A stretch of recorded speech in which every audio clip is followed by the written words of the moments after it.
आपण अंतिम संस्कारावरच बोलू. जर तो मेलेला व्यक्ती ते उडदाची डाळ, पीठ, हरभऱ्याची डाळ जे काही विसावा खात असेल तर त्याला बिंदात द्या. खात असेल, तो जर व्यक्ती खात असेल तर त्याला बिंदात द्या, काही अडचण नाहीये.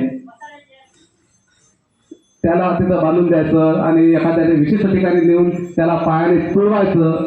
हे भारतीय बौद्ध भाषेच्या नियमात बसत नाही. पायाखाली तुळवण्यापेक्षा ते एखाद्या गरीब व्यक्तीला जर दिलं तर त्याच्या घरचं एका वेळेचं त्याचं पूर्ण परिवाराचं भोजन होईल, एवढं त्या ठिकाणी आपण समजून घ्यायला पाहिजे.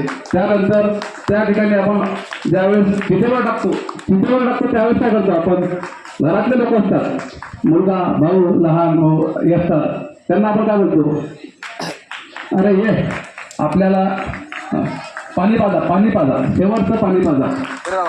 व्यक्ती मेलेला आहे आणि मेलेल्या व्यक्तीला शेवटचं पाणी पाजायचं आहे. किती योग्य आहे? व्यक्ती मेला, आपण त्याला त्या ठिकाणी चितेवर ठेवतो आणि त्याला जाळतो आणि आपण त्यांना अंगठ्याने पाणी पाजतो. काय करतो आपण? अंगठ्याने पाणी पाजतो. आहे काय तो व्यक्ती पाणी पिते काय? थोडं पाणी पेत असेल तर बिंदात पाणी पाहिजे ना. पाणी पेत असेल तर पाजा.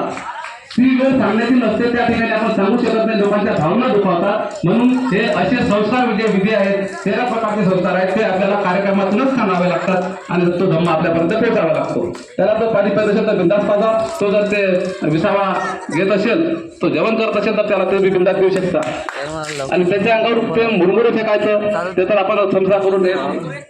ज्या गोष्टी अंधश्रद्धेला जुळणाऱ्या आहेत त्या गोष्टी आपण जास्तीत जास्त टाळण्याचा प्रयत्न करावा. आणि जर बाहेर गावचा कोणता प्रत्येक ठिकाणचे आपले पाहुणे येतात, पाहुण्यांना कोणी म्हटलं तर त्यांना सुद्धा सांगायचं की भारतीय बौद्ध महासभेच्या नियमानेच हे अंतःसमूह संस्कार विधी होणार आहे. यामध्ये विसावाची आवश्यकता नाही, मेलेल्या माणसाला पाणी पाजण्याची आवश्यकता नाही आहे. तुम्ही त्यासाठी फुलाने त्याची अर्थी सजवा, जेवढी जास्त फुलाने तुम्ही अर्थी सजवसाल बिंदास सजवू शकता. त्यासाठी मेणबत्तीचा वापर करू शकता, अगरबत्तीचा बिंदास तुम्ही वापर करू शकता. जेवढी चांगली तुम्ही सजवता बिंदास करा. त्याच्यात पुढले प्रकार केला आम्ही आता या संस्कारावर घरी जाऊन भुलून जाऊ नका, कारण हा संस्कार प्रत्येकाच्या घरी होते. प्रत्येकाच्या घरी होते. एवढं मी या ठिकाणी बोलतो आणि सर्वात तयाला सुरुवात करतो. सर्वांनी सर्वात त्यासाठी तयार व्हायचं. नथी में शरणं वयं बुद्धो में शरणं वरं एतेन सत्यवचनं होतु मे जय मंगलम्. नथी में शरणं वयं धम्मो में शरणं वरं